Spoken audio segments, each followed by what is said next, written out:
Halo Sobat Tani, apa kabar tanaman padi kalian? Semoga subur selalu ya. Tapi, pernah nggak sih kalian merasa sudah capek-capek memupuk, sudah keluar banyak biaya, eh, tapi tanamannya kok gitu-gitu aja?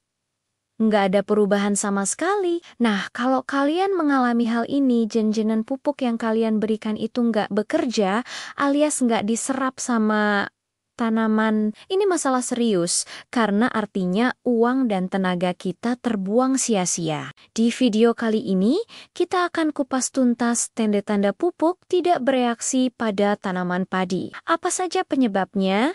Dan tentu saja, bagaimana solusinya? Jadi, tonton sampai habis ya. Jangan sampai ada info penting yang terlewat. Baik, mari kita mulai dari yang paling gampang dilihat, yaitu tanda-tanda visual di tanaman padi kita. Kalau pupuk tidak terserap, tanaman akan berbicara lewat penampilannya. Tanda pertama yang paling umum adalah warna daun. Daun yang sehat itu warnanya hijau segar dan merata. Kalau setelah dipupuk, daun padi kalian malah menguning, terutama dimulai dari daun-daun yang lebih tua di bagian bawah, ini bisa jadi tanda kekurangan unsur nitrogen. Padahal kita sudah kasih pupuk urea atau zakan. Nah, kalau tetap kuning, artinya nitrogen dari pupuk itu nggak sampai ke daun, selain kuning.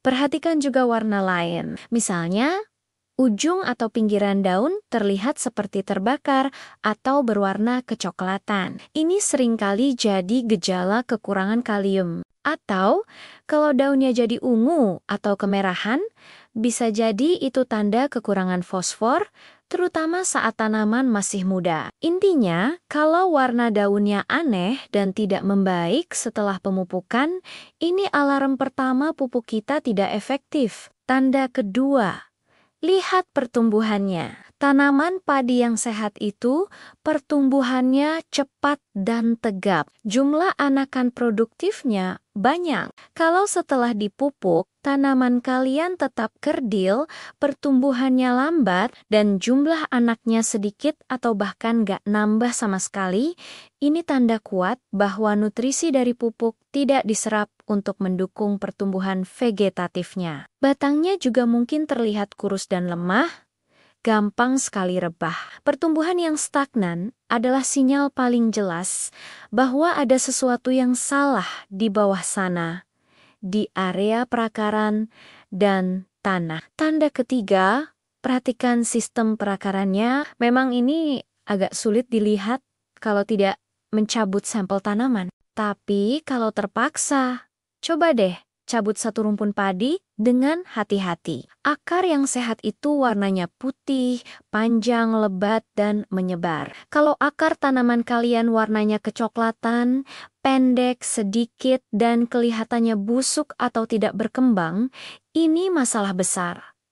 Akar adalah mulutnya tanaman. Kalau mulutnya sakit atau tidak berfungsi, sebanyak apapun makanan atau pupuk yang kita kasih, yang nggak akan bisa dimakan. Jadi, kita sudah tahu tanda-tandanya, daun warnanya aneh, pertumbuhan lambat, dan akar tidak sehat. Sekarang pertanyaan besarnya, kenapa ini bisa terjadi? Kenapa pupuk yang kita tebar dengan susah payah itu nggak diserap? Mari kita bedah satu persatu penyebabnya. Penyebab pertama dan paling umum adalah pH tanah. Ini adalah biang keladi dari banyak masalah kesuburan. Tanah yang ideal untuk padi itu pH-nya netral, sekitar 6-7. Kalau pH tanah terlalu asam, di bawah 5,5, unsur hara penting seperti fosfor, kalium, dan magnesium akan terikat oleh aluminium dan besi di dalam tanah. Jadi nggak bisa diserap akar. Sebaliknya, kalau tanah terlalu basah atau alkali, di atas 7,5 unsur mikro seperti besi, mangan, dan seng yang justru jadi tidak tersedia. Jadi, kita bisa saja kasih pupuk dosis tinggi, tapi kalau pH-nya nggak pas pupuk niaku numpang lewati tanah. Solusinya, cek pH tanah. Kalau terlalu asam, berikan kapur pertanian atau dolomit coco hari sebelum tanam. Penyebab kedua adalah struktur tanah yang buruk. Coba perhatikan sawah kalian.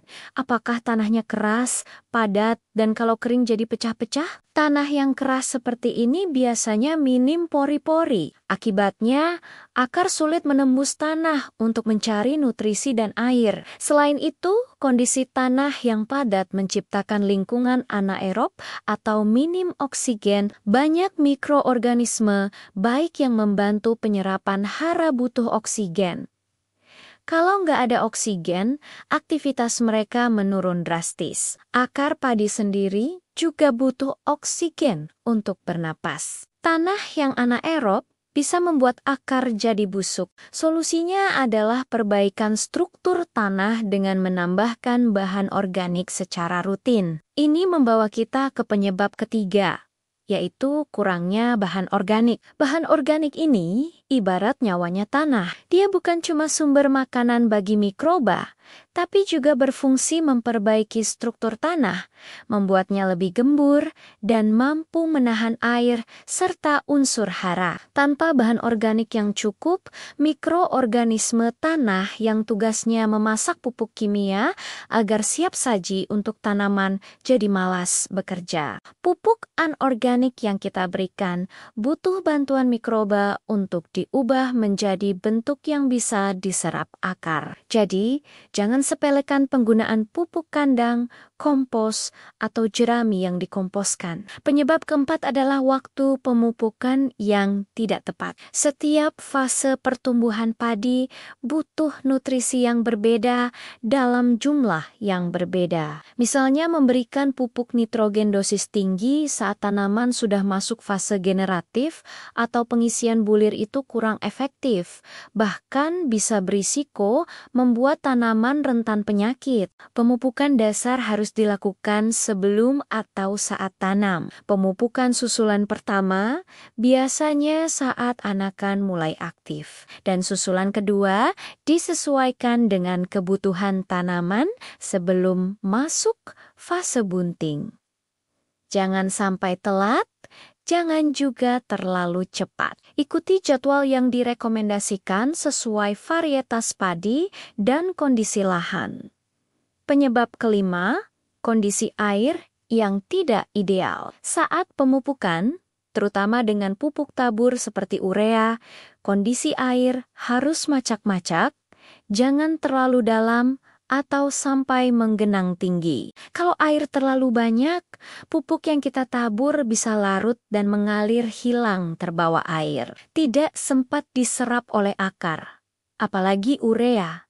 Sifatnya sangat mudah larut dan menguap. Jadi, atur kondisi air di sawah saat akan memupuk, pastikan airnya cukup untuk melarutkan pupuk, tapi tidak sampai menghanyutkannya. Dan penyebab keenam, yang sudah kita singgung tadi, adalah kesehatan akar itu sendiri. Selain karena tanah yang padat dan asam, akar juga bisa rusak karena serangan hama dan penyakit tanah seperti nematoda atau jamur akar. Kalau akarnya sudah rusak, tentu saja kemampuannya menyerap nutrisi akan turun drastis. Makanya, menjaga kesehatan tanah secara keseluruhan itu sangat penting untuk memastikan akar bisa tumbuh sehat dan maksimal. Jadi, apa yang harus kita lakukan kalau sudah terlanjur mengalami masalah ini? Pertama, jangan panik dan jangan langsung menambah dosis pupuk lagi karena itu hanya akan buang-buang uang. Lakukan evaluasi. Cek dulu pH tanahnya. Ini langkah paling fundamental. Kalian bisa pakai kertas lakmus atau pH meter tanah yang sekarang banyak dijual online. Kedua, perbaiki kondisi tanah. Jika pH asam, segera aplikasikan dolomit. Jika tanah keras, upayakan untuk menambahkan bahan organik pada musim tanam berikutnya. Untuk solusi cepat, kalian bisa semprotkan pupuk daun yang mengandung unsur hara mikro dan makro. Pupuk daun diserap langsung oleh stomata daun. Jadi ini adalah jalan pintas untuk memberi nutrisi darurat saat akar bermasalah. Tapi ingat, ini solusi sementara, bukan solusi permanen.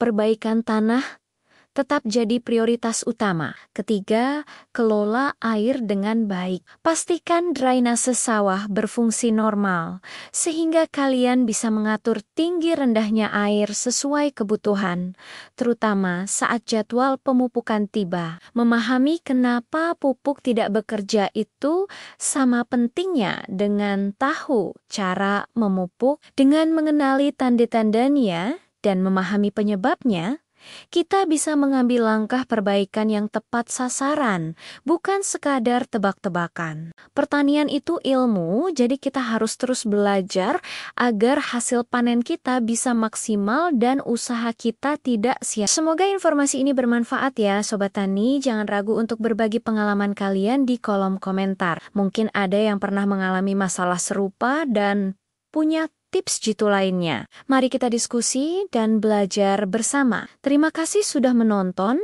Jangan lupa like, share, dan subscribe channel ini agar tidak ketinggalan video-video bermanfaat lainnya. Sampai jumpa di video selanjutnya.